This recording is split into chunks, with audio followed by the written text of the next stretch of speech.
Hello, আজকে আমরা সোয়াবিনের কাটলেট বানানোর জন্য সোয়াবিনগুলোকে আমরা সেদ্ধ করে নিয়েছি জলে।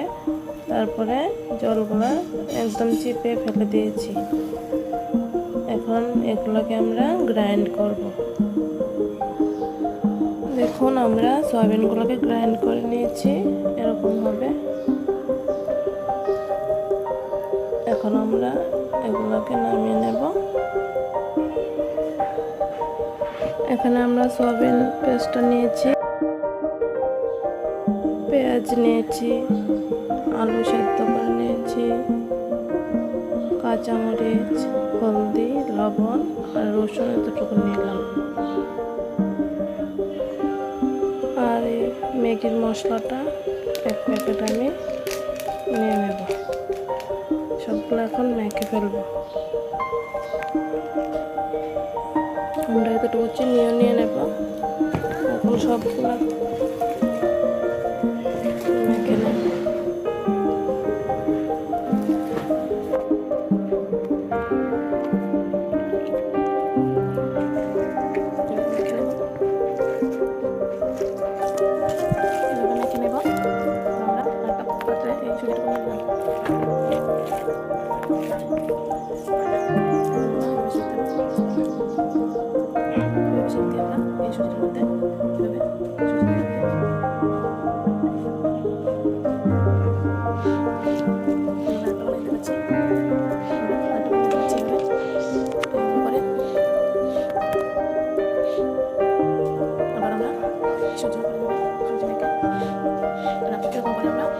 করে নেব।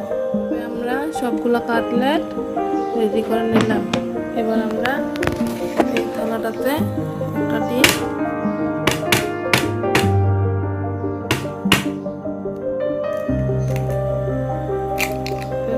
ভেঙে নিলাম। এটাকে এভাবে গুলে আমরা কাটলেটগুলোকে ডিম লাগিয়ে আবার সুজি দিয়ে এভাবে করে রাখবো। আবার সুজি লাগিয়ে এভাবে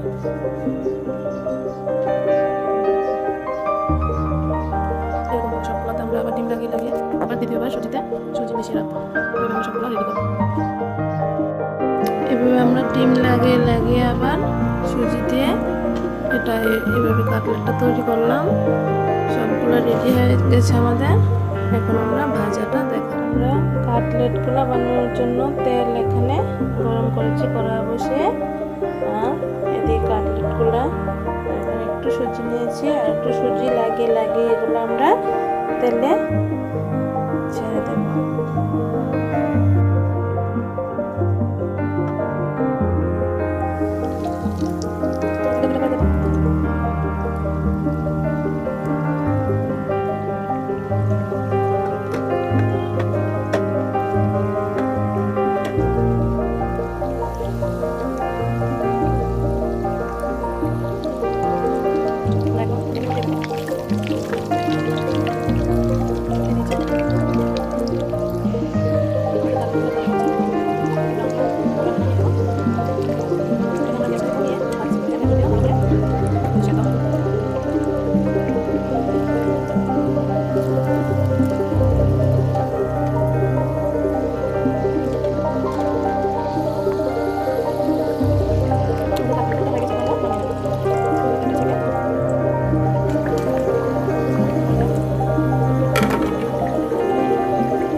এরকম করে আমরা বাকিগুলো ভেজে নেব।